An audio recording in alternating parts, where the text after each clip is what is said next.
সময়ের সাথে সাথে নিজেকে নিজের সংসারের যোগ্য করে তুলতে পারাটা একটা আর্ট। কেউ কখনো জন্মগতভাবে শিখে আসে না। তো চলো আজকের ভিডিওটা এখান থেকে স্টার্ট করছি। আশা করছি আজকের ভিডিওটাও তোমাদের প্রত্যেকের খুবই ভালো লাগবে। তো hello everyone, good morning, welcome back to my channel. আশা করছি সকলেই খুব ভালো আছো। আর ব্লগের শুরুতে বড়দের চরণে প্রণাম, ছোটদেরকে আমার অনেক অনেক ভালোবাসা। আজকে হচ্ছে বৃহস্পতিবার, আর বৃহস্পতিবারের ব্লগটা তোমাদের সাথে শেয়ার করছি। সকালবেলায় একেবারে কিন্তু স্নান টান সেরে তোমাদের সামনে এলাম। আর এই যে দেখতেই পাচ্ছ, সকাল থেকে যেহেতু ছোট দিনের বেলা, সেহেতু কিন্তু দেখো অফ ক্যামেরায় অনেক কিছুই করে নিতে হয়, তারপর কিন্তু তোমাদের সাথে সাক্ষাৎ। তো দেখো এই যে তারপরে যেহেতু বৃহস্পতিবার, সেহেতু কিন্তু ঠাকুরঘরটা পরিষ্কারের ব্যাপার ছিল। বুধবার দিন আগের দিনই কিন্তু আমি খুব ভালোভাবে ঠাকুরঘরটা পরিষ্কার করে রেখে দিয়েছিলাম। আগের দিনে যদি একটু ভালোভাবে পরিষ্কারটা করে রেখে দেওয়া যায় না, তাহলে বৃহস্পতিবারে এই যে পুজোর চাপটা কমে যায়। আর ওই যে প্রত্যেকটা বাড়িতেই কিন্তু বৃহস্পতিবার মানেই হচ্ছে লক্ষ্মী পুজোর একটু চাপ বেশি, মানে পুজোর দিন মানেই হচ্ছে একটু কাজটা বেড়ে যায়। তো দেখো অফ ক্যামেরায় কিন্তু আমি লক্ষ্মী পুজোটাও করে নিয়েছি। আর আমার যেহেতু পুজোর কাজ হয়ে যাওয়া মানেই হচ্ছে রান্নাঘরে ছোটাছুটি। ওই যে প্রত্যেক দিন যেহেতু স্কুল যাওয়ার থাকে ছেলের, তো সেহেতু কিন্তু রান্না বান্না তো থাকবেই থাকবে। আর প্রত্যেকটা মেয়ে কিন্তু দেখো সময়ের সাথে সাথে এমনভাবেই নিজেকে সংসারের উপযুক্ত করে তোলে।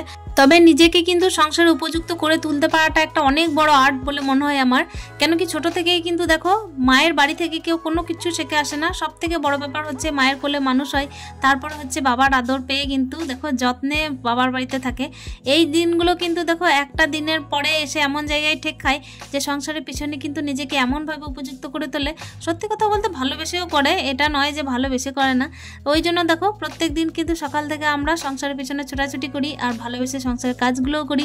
তো চলো আজকে যেহেতু বৃহস্পতিবার, ওই যে বললাম মেনু নির্বাচন করা কিন্তু আজকে বিশাল বড় টাফের ব্যাপার। যা সমস্ত জিনিস ছিল ফ্রিজের মধ্যে সেগুলোকেই একটু একটু করে রান্না করছি। আর এই যে ডালটায় ছোক দিয়ে নিয়েছি, ডালটা আজকে আবারও মাসকলাই ডাল করেছি। আর বেগুন ছিল তো বেগুনটা ভেজে নেব, যেহেতু শীতকালে তো সবজির মজাটাই আলাদা। সেজন্য দেখো গরম গরম বেগুন ভাজা, তার সঙ্গে হচ্ছে বেগুন পোড়া, এই সমস্ত জিনিসগুলোই ভালো লাগে। আর এখানে কি বলতো, আমি একটু না ডাল ভিজিয়ে রেখেছিলাম। ডাল মানে হচ্ছে এটা কাবলি ছোলার ডাল। তো ওটা কিন্তু মা আমাকে ভেঙে দিয়ে গেছিলো, তো ওটা আমি একটু বড়া করবো সেই জন্যই ভিজিয়ে রেখেছিলাম। তো চলো একটু একটু করে কিন্তু কাজগুলোকে এগিয়ে নেওয়া যাক। যেহেতু চলতে হবে আমাদেরকে ঘড়ির কাঁটা অনুযায়ী, সেহেতু কিন্তু দেখো ঘড়ির কাঁটার দিকেও তাকাতে থাকি আর কাজের দিকেও তাকাতে থাকি।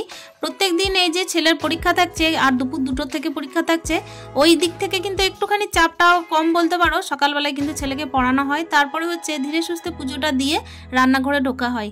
12:30টার সময় ছেলেকে খাওয়ালেই কিন্তু মোটামুটি 1টার মধ্যে ছেলেকে গাড়িতে উঠিয়ে দিয়ে আসি। তারপর নিশ্চিন্ত মনে কিন্তু নিজের টুকটাক করে সংসারের কাজগুলোকে সারতে থাকি। তবে যাই করি না কেন সংসারের উপযুক্ত মনে করে কিন্তু সংসারের কাজগুলো করে ফেলি।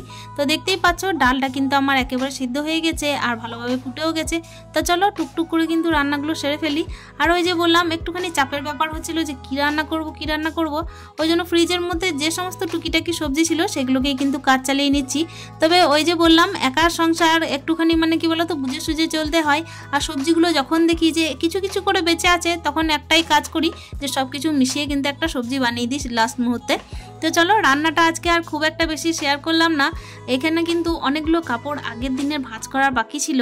আসলে ওই যে ছাদ থেকে তুলে আনছি, অনেকটাই বেলা গড়িয়ে যাচ্ছে, তো সেগুলোকে কিন্তু ভাঁজ করা হয়নি আগের দিন। তো ভাবলাম যে রান্নাটা যখন আজকে হয়েই গেছে আর নিরামিষ পদ যেহেতু ছিল, খুব একটা আজকে ঝামেলা ছিল না, সেই জন্য ভাবলাম চলো কাপড়গুলো কিন্তু একটুখানি ভালোভাবে ভাঁজ করে রেখে দিই। আর এই কাপড়গুলো যতক্ষণ না ভাঁজ করবো না, মাথার মধ্যে কিন্তু একটা কেমন ধরনের চাপ কাজ করে। মনে হয় যে আমি যেন এই সংসারে উপযুক্ত নয়, কাজগুলো যেন এমনভাবে পড়ে আছে যেন আমি অনুপযুক্ত। সেই জন্য কিন্তু এখনও কাজগুলোকে করে উঠতে পারিনি। তো চলো তোমাদের সাথে গল্প হতে থাক, তার সঙ্গে দেখো আজকে কিন্তু একমাত্র ছেলের জামা কাপড়গুলো ভাঁজ করছি। তো জামা কাপড়গুলো জানো তো বন্ধুরা, এগুলো কিন্তু বাড়িতে পরারই জামা কাপড়, কিন্তু এমনভাবেই রাখা হয় যেগুলোকে কিন্তু কেউ এসে বুঝতেই পারবে না যে আমি হয়তো এগুলো বাড়িতে পরা জামা কাপড়গুলো ভাঁজ করে রেখেছি। এমনভাবে ভাঁজ করে সুন্দর করে রাখি যে ছেঁড়া জামাও কিন্তু মনে হয় পরের দিনে যেগুলো কিন্তু লাইন বাই লাইন দোকানে যেভাবে সাজানো থাকে সেইভাবেই যেন সুন্দর করে সাজানো আছে। আসলে ওই যে বললাম দিন শেষে কিন্তু নিজেকে সময়ের সাথে সাথে সংসারে উপযুক্ত করে তুলতে পারাটা একটা অনেক বড় আর্ট। আর এই আর্টগুলো কিন্তু আমরা সময়ের সাথে সাথে শিখে যাই। আর ওইভাবে দেখো মানুষকে কিন্তু আকৃষ্টও করি। যখন কিন্তু ঘরের লোক আসে তখন কিন্তু অন্তত এইটুকু বললে আমরা শান্তি পাই যে বাহ কেউ সুন্দর করে সাজিয়ে রেখেছে ঘরটা। তোমাদের সাথে কতই না গল্প করতে থাকি, তার সঙ্গে হচ্ছে কাজগুলোকেও টুকটুক করে এগিয়ে নিতে থাকি।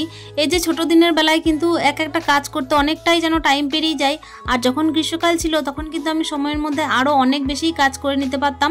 তবে ওই যে সকাল থেকে ঘুম থেকে ওঠার পর একেবারে রেস্ট নিই না, এই যে টুকটুক করে সংসারের কাজগুলোকেই করতে থাকি।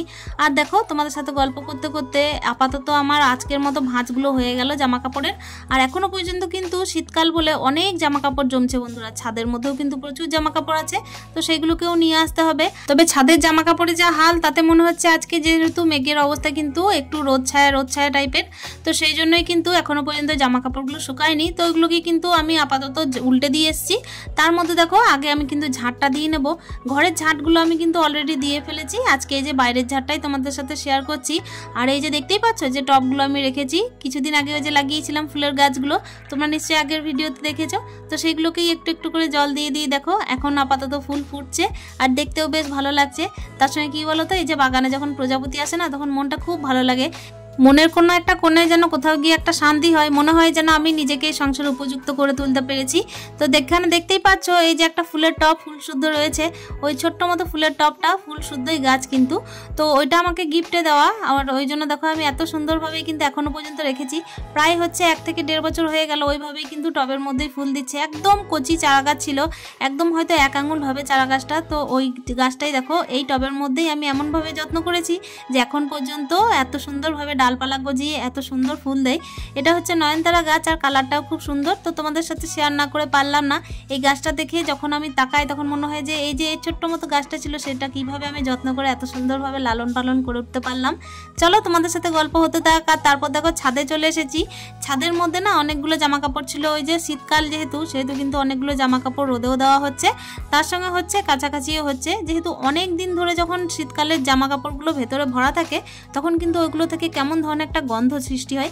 তো সেই জন্যই কিন্তু ছাদের মধ্যে কেচে কুচে মেলা হয়েছে। আর যে সমস্ত জামা কাপড়গুলো শুকিয়েছিল আপাতত, তো সেগুলো নিয়ে গেলাম। আর এখানে দেখো সোয়েটারগুলো তুলতে এলাম, তো দেখছি না ভিজে আছে, তো এখন আর এটা তোলা যাবে না, পরে এসে না হয় ব্যবস্থা হবে। আজকে যেহেতু নিরামিষ রান্না হয়েছে, তাই দেখো গ্যাসটার অবস্থাও কিন্তু একেবারে সুন্দর, মনে হচ্ছে যেন আপাতত আমি পরিষ্কারই করে রেখেছি। তবে না, আমি কিন্তু পরিষ্কার করেছিলাম সকাল টাইমে, আর রান্নার পরে দেখো এই যে পরিষ্কার করছি। আসলে তেল মশলার ব্যাপারটা আজকে একেবারে কম ছিল, ওই জন্য গ্যাসটা যেন মনে হচ্ছে সুন্দরভাবেই রয়েছে। আর কি বলতো বন্ধুরা, রান্নার পরে তো একবার পরিষ্কার না করলেই নয়। আর বৃহস্পতিবার যেহেতু হয়, সেহেতু কিন্তু আমাকে কোনো রকমের সাবান বা কোনো রকমের ডিটারজেন্ট দিয়ে আর কি পরিষ্কার না করলেও চলবে, জল হাত করলেই কিন্তু মোটামুটি গ্যাসটা ভালোভাবে পরিষ্কার হয়ে যায়। আর আজকে তো বিশেষ কোনো রকমের রান্না হয়নি, ওই যে বলেছিলাম না যে একটুখানি বড়া ভাজা করব, তো সেটারও আমি সময় পাইনি। ওটা ছেলে যখন আসবে তখন গরম গরম করে দেবো। আর কি বলতো বন্ধুরা, দুপুর টাইমে না ও একটু সয়াবিন দিয়ে খেতে ভালোবাসে, আর যেহেতু পরীক্ষা চলছে সেহেতু কিন্তু দেখো আমাকে এইদিকে ডিমটাও করতে হয়নি। তবে বৃহস্পতিবার হলেও যে আমার ছেলে ডিম খেতেই হবে এরকম কোনো ব্যাপার নয়। ওর মধ্যে একটা জিনিস আমি খুব ভালো লক্ষ্য করেছি, যে ও নিরামিষের দিন হলে কিন্তু সয়াবিন দিয়ে খুবই ভালো খায়। আবার বলতে গেলে নিরামিষের দিন শুধু বলে নয়, যদিও বা অন্য দিন হয় তবুও কিন্তু ও সয়াবিনটা খুবই ভালোবাসে। তো চলো রান্নাঘরটা মোটামুটি আমার আপাতত পরিষ্কার হতে থাকছে। আর এই যে শিলাপটাও একটু পরিষ্কার করে নিচ্ছি, মানে রান্নাঘরের টাইলসগুলো, তার সঙ্গে হচ্ছে শিলাপগুলো। সকাল থেকে কাজ করতে করতে মোটামুটি এখন ঘড়ির কাঁটায় 4টে বাজতে যায়। আর 4টের সময় মানে যে আমার কাজের চাপটা আরও বেশি বাড়তে থাকে এটা সন্দেহ নেই, কেন কি 4টে থেকে কিন্তু আরও একটু বলতে পারো তাড়াহুড়ো লেগে যায়। কারণ ছেলের যেহেতু এখন পরীক্ষা চলছে, সেহেতু কিন্তু আমাকে তার আসার আগে মোটামুটি কাজগুলো সেরে নিতে হয়। আর ওর মোটামুটি 4:30টার মধ্যে পরীক্ষা শেষ, আর বাড়ি ফিরতে ফিরতে 5:30 পৌনে 6টা। তো এর মধ্যে আমাকে সন্দেহ দিয়ে রাখতে হয়, তার সঙ্গে যে সমস্ত অগোছালো জায়গা আছে সেগুলোকে গুছিয়ে নিতে হয়। বিছানাটাও আমাকে রেডি রাখতে হয়, এই কারণে রেডি রাখতে হয় যে এই যে মশার উপদ্রব, যেহেতু গরমের দিন নয়, এটা হচ্ছে ঠান্ডার দিন, তাই ফ্যানও চালাতে পারছি না। আর অতিরিক্ত যদি আমি কয়েল জ্বালাই তাহলেও কিন্তু শরীরের পক্ষে ক্ষতিকারক, সেই জন্য একেবারে বিছানাটা রেডি করে মশারি দিয়েই কিন্তু ওকে পড়তে বসাই। তো দেখতেই পেলে এখানে শিম আর বেগুন ছিল, ওটা কিন্তু বাবা বাজার করেছিল, তো ওটাই একটুখানি দিয়ে গেছিলো। আর মাঝে মধ্যেই করে এরকম যে যখন কোনো কিছু কেনাকাটি করে তখন কিন্তু আমাকে একটুখানি দিয়ে যায়। আর এই যে টেবিলটা হচ্ছে বিশেষ একটা জায়গা, যেটা কিন্তু ডাইনিংয়ে ঢুকেই চোখে পড়বে, ওই জন্য টেবিলের মধ্যে কোনো কিছু আমি একেবারে বরদাস্ত করতে পারি না। টেবিলের মধ্যে একেবারে যদি পরিষ্কার পরিচ্ছন্ন দেখি তাহলেই কিন্তু আমার মনটা শান্তি হয়, তা নাহলে কিন্তু প্রচণ্ড পরিমাণে নোংরা লাগে ঘরটা। যেহেতু আমাদের রান্নাঘরটা হচ্ছে একেবারে ওপেন ডাইনিংয়ের মধ্যেই, সেজন্য কিন্তু দেখো টেবিলটা ওই ডাইনিং প্লাস হচ্ছে রান্নাঘর মিলেমিশেই আছে। আর ওই জন্য কিন্তু রান্নাঘরে কিচেন চিমনি যেহেতু ব্যবস্থা নেই, তাই তেল চিট পড়ে খুবই বেশি। সবসময় ওই জন্যই চেষ্টা করি যে রান্নাঘরের যে কোনো জায়গায় আর কি ঠিকঠাকভাবে পরিষ্কার পরিচ্ছন্ন রাখার। তো এদিকে দেখো লবণের কৌটোর মধ্যে লবণটা ঢেলে নিচ্ছি। আসলে লবণটা বাড়ন্ত ছিল, সেই জন্যই দেখলাম যে কৌটোটা পরিষ্কার করেই লবণটা ঢেলে নিলে ভালো হয়, তো সেইটাই চেষ্টা করলাম আর কি। তো এইদিকে কিন্তু আমার সকাল থেকে অনেকগুলোই কাজ সারা হলো তোমাদেরকে সাথে নিয়েই। আর তারপর দেখো আমি এখানে অফ ক্যামেরায় বিছানাটাকে একেবারে ঝেড়ে ঝেড়ে পরিষ্কার করে নিয়েছি। গোপালকেও সেবা দিয়ে দিয়েছি, জানলা দরজা সমস্ত কিছু কিন্তু ঠিকঠাকভাবে লাগিয়ে দিলাম। একেবারে এবার ছেলেকে পড়াতে বসাবো, তার মধ্যেই কিন্তু তোমাদের সাথে আবারও দেখা করতে এলাম। আর আজকের ভিডিওটা আশা করছি তোমাদের প্রত্যেকের খুব ভালো লেগেছে। এখানে দেখতেই পাচ্ছ আমি এই যে জানলার মধ্যে এটা টাঙিয়ে রেখেছি এই কারণেই যাতে গোপালের ভালো লাগে, ওর জন্যই কিন্তু আমি পিছন পিছন অনেকগুলো ব্যাকগ্রাউন্ড তৈরি করার চেষ্টা করছি। জানি না কতটা পেরে উঠবো। আশা করছি আজকের ভিডিওটা তোমাদের প্রত্যেকের খুবই ভালো লেগেছে। দেখা হচ্ছে আরও একটা নতুন ভিডিও নিয়ে, সংসারে উপযুক্ত হতে পারার মতো কোনো একটা ভিডিও। ততক্ষণের জন্য স্টে হ্যাপি মন, টাটা।